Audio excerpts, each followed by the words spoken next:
आज की इस वीडियो में हम लोग बात करेंगे अबॉर्शन के बारे में। जब प्रेगनेंसी जानबूझ के ख़त्म किया जाता है तो उसे अबॉर्शन कहते हैं।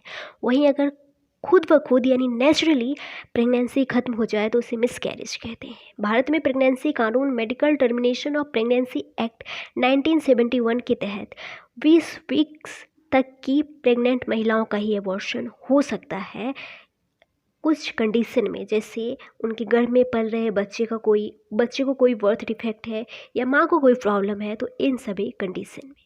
वहीं सुप्रीम कोर्ट ने हाल ही में रेप विक्टिम के लिए एबॉर्शन 24 वीक्स तक अलाउ की है। अब चलिए जानते हैं एबॉर्शन कितने प्रकार का होता है। दरअसल जनरली एबॉर्शन 2 तरीके का होता है। नंबर 1 मेडिकल एबॉर्शन, इसमें दवाइयों की मदद से गर्भपात किया जाता है। चलिए जानते हैं ये दवा किस तरह काम करती है। जब किसी महिला को इस तरह की मेडिसिन दी जाती है तो ये प्रोजेस्टेरोन हार्मोन को बनने से या उसकी क्रियाविधि को रोकती है। दूसरा मायोमेट्रियम, जो यूटेरस के मिडिल परत है उसे संकुचित करती है।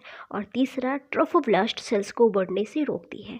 ये ट्रोफोब्लास्ट सेल ही भ्रूण को पोषण देती है तथा प्लेसेंटा को विकसित करती है।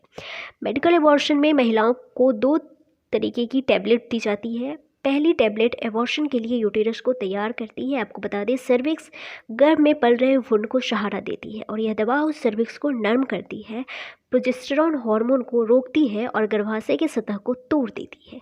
वहीं दूसरी गोली से यूटेरस में कॉन्ट्रैक्शन होता है, जिससे भ्रूण के साथ साथ यूटेराइन लाइन भी बाहर निकल जाती है। जो अगला है वो है सर्जिकल एबॉर्शन। मेडिकल एबॉर्शन सिर्फ 10 वीक्स तक की प्रेगनेंसी को ही समाप्त कर सकता है। 10 वीक्स से अधिक समय की प्रेगनेंसी को समाप्त करने के लिए डॉक्टर सर्जिकल एबॉर्शन की सलाह देते हैं। चलिए देखते हैं ये कैसे होता है। सर्जिकल एबॉर्शन भी 2 तरीके से होता है। जो पहला है वो है वैक्यूम एस्पिरेशन एबॉर्शन। ये एबॉर्शन का एक सर्जिकल प्रोसीजर है। इस प्रोसेस को शुरू करने से पहले डॉक्टर आपको इंजेक्शन या दवा देते हैं, जिससे सर्विक्स निम्ब हो जाती है। इस प्रक्रिया में पेन रिलीफ मेडिसिन का भी इस्तेमाल किया जाता है, इसीलिए इसमें पेशेंट को पूरे प्रोसीजर के दौरान दर्द महसूस नहीं होता है। डॉक्टर फिर सर्विक्स को फैलाने वाले यंत्र से सर्विक्स को चौड़ा करना शुरू करते हैं। उसके बाद जेंटल सक्शन की मदद से प्रेगनेंसी टिश्यू को बाहर निकाल दिया जाता है। जो अगला है वो है डायलेशन एंड इवैक्यूएशन, DNE। ये भी एक सर्जिकल प्रोसेस है। आमतौर पे डॉक्टर इस प्रक्रिया का सुझाव उन महिलाओं को देते हैं जिनकी प्रेगनेंसी 13 वीक्स से अधिक लंबी है। इस प्रक्रिया को शुरू करने से पहले डॉक्टर महिलाओं को बेहोश करने के लिए जनरल एनेस्थीसिया देते हैं।